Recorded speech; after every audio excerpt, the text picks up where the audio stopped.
News radar की तरफ से जो आज shining star award ceremony organise की गई, उसके लिए मैं आपकी टीम को बहुत बहुत बधाई देना चाहूँगा। बच्चों को हम बहुत माइक्रो लेवल की प्लानिंग करके बच्चों को प्रिपेयर करते हैं। 9th और 10th में उनको हम कॉम्पिटिटिव एग्ज़ाम का एक्सपोजर दे देते हैं और उसके बाद हम ऑल इंडिया लेवल की जो सीरीज़ लगती हैं वहाँ पे भी बच्चों को अपेयर करवा के जो है अच्छे से एग्ज़ाम के लिए प्रिपेयर कर देते हैं। अगर आप परसेंटेज ऑफ स्टूडेंट्स देखेंगे तो मैं तो बोलना चाहूँगा कि 95% स्टूडेंट जो हैं इस मोबाइल का मिसयूज़ करते हैं। क्योंकि इस बार आपको पता होगा कि नीट में हमारा स्टेट रैंक 1 आया है और हमारी कमिटमेंट है कि हम आने वाले सालों में ऑल इंडिया रैंक 1 निकालने। घुमारवी में भी हम इस तरह के प्रोग्राम जो हैं, जो स्ट्रेस रिमूवल्स रहते हैं, डिफरेंट एक्टिविटीज़ होती हैं, वो बीच में बच्चों के लिए करवाते रहते हैं। नमस्कार दर्शकों, द न्यूज़ रडार में आप सभी का स्वागत है। सर, सबसे पहले तो बहुत बहुत स्वागत है आपका। Thank you ma'am. सबसे पहले तो द न्यूज़ रडार की तरफ से जो आज shining star award ceremony organise की गई, उसके लिए मैं आपकी टीम को बहुत बहुत बधाई देना चाहूँगा।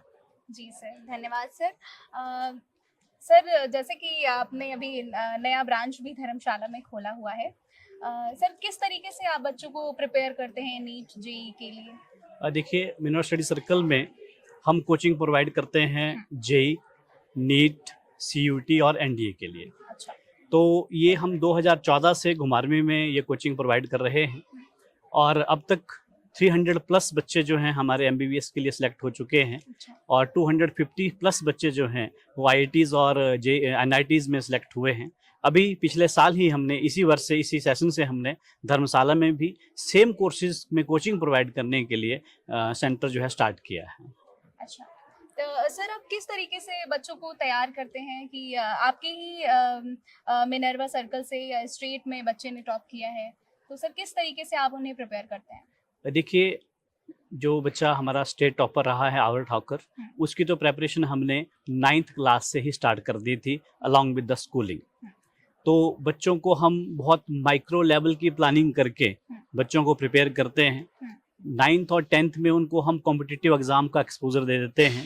11th और 12th क्लास के साथ जब उनकी स्कूलिंग भी चल रही होती है, इवनिंग में क्लासेस भी चलती हैं उन बच्चों की, तो उन बच्चों को हम एक एक टॉपिक वाइज उसकी टेस्टिंग करते हैं और उसके बाद हम ऑल इंडिया लेवल की जो सीरीज़ लगती हैं वहाँ पे भी बच्चों को अपेयर करवा के जो है अच्छे से एग्ज़ाम के लिए प्रिपेयर कर देते हैं। अच्छा, सर जैसे कि हम आज के टाइम पे देख रहे हैं कि फ़ोन एक बहुत बड़ा डिस्ट्रैक्शन बन गया है। तो इस पे आप क्या अपनी राय रखते हैं कि किस तरीके से बच्चे थोड़ा-सा फ़ोन को पॉजिटिव वे में यूज़ करें और जिस तरीके से आपके मिनर्वा सर्कल में इतने अच्छे होनहार बच्चे निकल कर आ रहे हैं, तो उसी तरह वो भी अपनी लाइफ़ को और बेहतर बना सकें? देखिए, मोबाइल आज की समय में बच्चों के लिए सबसे बड़ा डिस्ट्रैक्टर है। जो बच्चे तो उसका सही यूज़ जानते हैं, उसके लिए वो पॉजिटिव भी है, उसका वो फ़ायदा भी उठा पाते हैं। जब कभी स्टडी में बच्चे को डाउट होता है, रात के समय टीचर की अवेलेबिलिटी नहीं है, तो उसमें डाउट देख के वो उसको अपने को डाउट्स को क्लियर भी कर सकता है। लेकिन रियलिटी इसके अपोजिट है।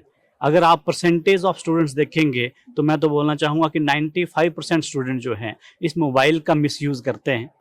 तो कुछ देर तक वो स्टडीज़ के लिए यूज़ करते हैं, लेकिन उसके बाद जो है उनका ध्यान डाइवर्ट हो जाता है और वो डिस्ट्रैक्ट हो जाते हैं। तो मैं तो बच्चों को एक ही संदेश देना चाहूँगा कि अगर आपको सही मायने में इन नेशनल लेवल के कॉम्पिटिटिव एग्ज़ाम की प्रिपरेशन करनी है, तो आपको पहले तो अपने आप को सोशल मीडिया से दूर करना होगा, मोबाइल से दूर करना होगा। अगर आपको कोई इन्फॉर्मेशन लेनी भी है तो वो आप उसके लिए आप डेस्कटॉप यूज़ करें, लैपटॉप यूज़ करें और उसको जब यूज़ करें तो आप अपने पेरेंट्स के सामने यूज़ करें।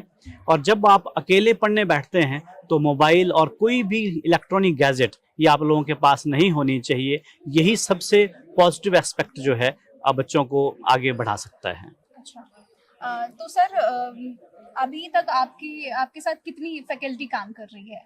देखिए, हमारे 2 इंस्टीट्यूशंस हैं, एक मिनरल सीनियर सेकेंडरी स्कूल और एक मिनरल स्टडी सर्कल। तो दोनों एक ही अम्ब्रेला के अंडर काम करते हैं। तो लगभग हमारे पास 300 टोटल स्टाफ, टीचिंग और नॉन टीचिंग स्टाफ मेंबर्स हैं। अगर मैं मिनरल स्टडी सर्कल की बात करूं तो घुमारवी में हमारे पास 70 लोगों की टीम है और धर्मशाला में हमारे पास 20 लोगों की टीम जो है वो भी प्रेजेंट में काम कर रही है। अच्छा, और सर स्टूडेंट्स का मतलब हाँ, अगर मैं स्टूडेंट्स के बारे में बताऊं तो हमारे पास जो यूनिवर्सिटी सेकेंडरी स्कूल है वहाँ पे लगभग 2000 बच्चे जो हैं वो हमारे पास पढ़ रहे हैं। और मिनरल स्टडी सर्कल के अंदर जो बच्चे कोचिंग लेते हैं फुल डे के लिए या इवनिंग क्लासेस के अंदर, वो लगभग 12वीं में 700 स्टूडेंट जो हैं हमारे पास कोचिंग लेते हैं। और धर्मशाला में भी ये आंकड़ा हमारा 200 हमारा पार हो चुका है। मैं आपके माध्यम से कांगड़ा, धर्मशाला, चंबा, यहाँ की जनता का भी आभार प्रकट करना चाहूँगा कि एक साल अभी हमारे को स्टार्ट किए हुए सिर्फ 2-3 महीने हुए हैं। इतने समय में ही हमारी जो बच्चों की जो एनरोलमेंट है वो 200 क्रॉस कर चुकी है। इसके लिए उस सारी जनता का बहुत बहुत धन्यवाद। अच्छा सर, आपके सेंटर में स्मार्ट वर्क पे ध्यान दिया जाता है या हार्ड वर्क पे? देखिए, स्टार्ट कोई भी चीज़ होती है तो पहले वो हार्ड वर्क से स्टार्ट होती है, उसके बाद उसको हमें स्मार्ट वर्क में कन्वर्ट करना होता है। इनिशियली तो हम बच्चों को सिखाते हैं कि किस तरह से आपको अपनी सिटिंग बढ़ानी है, आपकी जो लिमिट्स हैं बैठने की सिटिंग स्टडी आवर्स के लिए, उनको पहले तो एक्सटेंड करना सिखाते हैं बच्चों को। तो उसके लिए पहले हम क्या करते हैं कि इंस्टीट्यूशन के अंदर 6 आवर्स की क्लासेज लगाते हैं। डाउट रिमूवल सेशंस के लिए बच्चों को इंस्पायर करते हैं, तो 2-3 आवर्स के लिए बच्चे जो है वो डाउट्स के लिए बैठते हैं। तो इनिशियल फेज पे बच्चे हमारे पास लगभग 8 बजे 12वीं में पहुंच जाते हैं। और आपको ये सुन के हैरानी होगी कि कई बार रात को भी 7-8 बजे तक बच्चे वहीं पे ही इंस्टीट्यूशन में रुके रहते हैं और टीचर के साथ कनेक्ट रहते हैं। धीरे धीरे हम उसका फिर स्कूल आवर्स कम कर देते हैं, उनका टाइम कम कर देते हैं ताकि उनके सेल्फ स्टडी आवर्स जो हैं वो बढ़ जाएं। तो हमारी यही कोशिश रहती है कि बच्चा पहले तो अपनी लिमिट स्ट्रेच करे, अपने आप को मैक्सिमाइज देखे कि वो कहाँ तक अपनी लिमिट को ले जा सकता है, कितने स्टडी आवर्स बढ़ा सकता है। और जब लेटर स्टेजेस आती है तो हम बोलते हैं कि अब आपको स्मार्ट वर्क करना है, आपको चीज़ों को प्लान करना है कि कैसे आपको ये याद रह सकती हैं और किस तरह से आप एग्ज़ाम में आप बेस्ट परफॉर्म कर सकते हो। क्योंकि इस बार आपको पता होगा कि नीट में हमारा स्टेट रैंक 1 आया है और हमारी कमिटमेंट है कि हम आने वाले सालों में ऑल इंडिया रैंक 1 निकालने की पूरी भरपूर कोशिश करेंगे। अच्छा, तो सर जैसे नीट और जेई जैसे एग्ज़ाम जो कि काफ़ी बच्चों के लिए प्रेशराइज फील करते हैं बच्चे, तो आप उनकी मेंटल हेल्थ के लिए क्या करते हैं? देखिए, नेचुरली ये जो एग्ज़ाम रहते हैं इसमें बहुत प्रेशर होता है। हर 15 डेज़ के बाद हम लोग ओटी ऑर्गेनाइज़ करते हैं, ऑब्जेक्टिव टेस्ट लेते हैं, जिसका पूरे बैचेस रहते हैं उन सब का रिजल्ट जो होता है डिस्प्ले होता है। नेचुरली वो बहुत सा प्रेशर भी क्रिएट करता है, लेकिन हम बच्चे को तो पहले ये सिखाना होगा कि प्रेशर तो लेना ही पड़ेगा। एग्ज़ाम ही इस तरह का है, प्रेशर तो लेना पड़ेगा, लेकिन प्रेशर लेके आपने अपनी कैपेसिटीज़ को बढ़ाना है, ना कि खुद को डिमोरलाइज़ करना है। तो हम डिफरेंट एक्टिविटीज़ ऑर्गेनाइज़ करते हैं। अभी धर्मशाला में हमने एक मोटिवेशनल स्पीकर जो है उनको, जो नेशनल लेवल पे प्रोग्राम करते हैं, उनको बुलाया था। वहाँ से हमने उनका प्रोग्राम बच्चों के लिए करवाया। घुमारवीं में भी हम इस तरह के प्रोग्राम जो हैं, जो स्ट्रेस रिमूवल्स रहते हैं, डिफरेंट एक्टिविटीज़ होती हैं, वो बीच में बच्चों के लिए करवाते रहते हैं। अच्छा, सर हमारा आखिरी प्रश्न रहेगा कि जो अब बच्चे एनरोल होने वाले हैं नीट के लिए प्रिपेयर खुद को करने वाले हैं या जेई में इंटरेस्ट रखते हैं, तो उनके लिए आपका क्या मैसेज रहेगा? मैं सबसे पहले तो मैसेज देना चाहूँगा मैं नीट के स्टूडेंट्स को, जिन बच्चों ने अच्छा परफॉर्म किया है, 400 प्लस में मार्क्स लेके गए हैं, उनको हम 100% तक जो है स्कॉलरशिप बच्चों के लिए प्रोवाइड कर रहे हैं। और भी कोई बच्चे जिनकी फाइनेंशियल कंडीशन उस लेवल की नहीं है कि कोचिंग सेक्टर की जो हमारी फीस रहती हैं नेचुरली वो हायर साइड की होती हैं, क्योंकि टीचर्स की सैलरी भी हायर साइड को होती है, उनको भी हम इस तरह के 100% जो है स्कॉलरशिप जो है वो प्रोवाइड हमारे धर्मशाला सेंटर में भी और घुमारवीं सेंटर में भी जो है वो प्रोवाइड किए जा रहे हैं।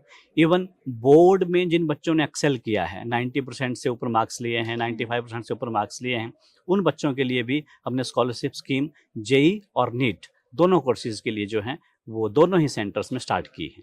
अच्छा, चलिए बहुत बहुत धन्यवाद सर, आपने अपना हमें कीमती समय दिया और आशा है कि बच्चों जो अब एनरोल करने वाले हैं जेई और नीट के लिए खुद को तैयार करना चाहते हैं, वो आपकी बातों से काफ़ी हल्का फील करेंगे। और अगर आपको एडमिशन्स लेने हैं तो सर ने अपनी सारी जानकारी बता दी है और आप इनसे संपर्क कर सकते हैं। धन्यवाद। पूरी न्यूज़ रडार की टीम को मेरी तरफ से धन्यवाद।